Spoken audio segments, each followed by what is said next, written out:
सबसे पहले अपना नाम बता दीजिए मैम। स्नेहा सेन। स्नेहा, ओके। तो आप कितने टाइम से प्रिपरेशन कर रही हैं यहाँ पर? मुझे प्रिपरेशन करते is been just 5-6 months. I start my preparation from August. Okay, तो अभी आप कोचिंग ले रहे हैं या फिर सेल्फ स्टडी कर रहे I am taking the coaching. हैं? Which coaching? Vision Vision. Vision, okay. So आपसे क्वेश्चन है कि अभी एग्जाम में 3 मंथ से भी कम टाइम रह गया है, तो अभी जो लोग अभी देख रहे हैं या फिर नए एस्पिरेंट्स हैं, आप उनको क्या सजेस्ट करेंगे कि क्या उनकी स्ट्रैटेजी होनी चाहिए? आप क्या सजेस्ट करेंगे कि उनको किस तरीके से पढ़ना चाहिए इस तरीके?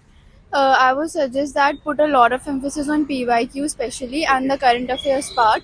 और अगर जैसे किसी की प्रिपरेशन अभी इस बार नहीं भी है तो उसे अपने अटेम्प्ट्स को देखते हुए बहुत केयरफुली मतलब डिसाइड करना चाहिए कि whether he or she should go for this attempt or not, because बाद में अगर आपके पास अटेम्प्ट्स कम बचते हैं and when later in the stage you are prepared तो यू फील दैट कि एक अटेम्प्ट और होता तो maybe the thing could have worked for something. तो if that's the case तो अपना ये वाला जैसे भी है आप अपना अटेम्प्ट बहुत सोच समझ करके दीजिए, I would say. और अभी इस टाइम एस्पिरेंट्स को रहता है कि मॉक टेस्ट अभी देना है, तो कितने मॉक टेस्ट देने चाहिए और किस कोचिंग का उनको प्रेफर करना चाहिए? See I am a student of Vision, तो मुझे पता है कि विजन की टेस्ट सीरीज का बेनिफिट बहुत है and mock test is a phase जो तब दिए जाते हैं जब मोस्टली आपकी प्रिपरेशन ऑलमोस्ट कंप्लीट हो चुकी होती है, लाइक मैक्सिमम सिलेबस कंप्लीट हो गया. हाउएवर वो एक इंडिविजुअल अप्रोच भी है, काफ़ी लोग प्रिपरेशन के साथ साथ भी क्वेश्चंस अटेम्प्ट करते हैं which is a good thing, but I say that कि विजन का test series is like quite good as compare to other institutes. या तो अभी जैसे बहुत सारे लोग इस वीडियो को दिल्ली में भी देखेंगे, दिल्ली के बाहर देखेंगे, तो कुछ लोग होता है कि दिल्ली में आकर ही प्रिपेयर करें या मॉक टेस्ट लगाएं, जो लोग एंड मौके पर ये सब करना चाहते हैं, उनको आप क्या सजेस्ट करेंगे? आई वुड सजेस्ट दैट कि अगर स्टार्टिंग में आपसे बनता है प्रिपरेशन घर पे करना तो you guys can do that, but if you want to like experience the environment and the atmosphere कि how does it feel to be like that about the interviews का मॉक और वो सब, तो उसके लिए you guys can come in Delhi for 6-7 month जब एकदम मॉक वाला एटमॉस्फेयर आपको लगे तो.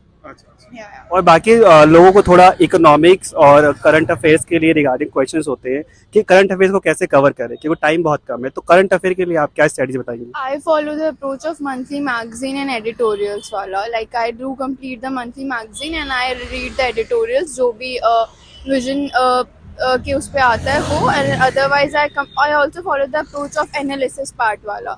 तो या और करंट अफेयर्स के लिए लोग थोड़ा रिसोर्सेज ज़्यादा यूज़ करते हैं, चाहे इनसाइट्स हो गया, विजन मंथली मैगजीन या 365 विजन का, तो आप कौन सा बताना चाहेंगे? See I am not very experience person in this, but अभी के लिए मैं अपना बता सकती हूँ. I follow the monthly magazine and editorials वाला ही. एंड एडिटोरियल्स का इज दैट कि I follow some specific sites like Byju's वगैरह, उस पर जो भी इंपॉर्टेंट एडिटोरियल्स होते हैं I do read them, and the monthly magazine वाला पार्ट ही है. एंड जो रिसोर्सेज होते हैं लास्ट मोमेंट पे जितना भी टाइम नज़दीक आता जाता है, तो लोग सोचते हैं, एस्पिरेंट्स सोचते हैं कि सब कुछ पढ़े. हाँ, at that time I would say that notes का बेनिफिट बहुत रहता है. ये हमारे टीचर्स भी हमें यही बोलते हैं, class notes and your self notes are the best thing for that, because you cannot go for reading the entire books for polity, economics and different.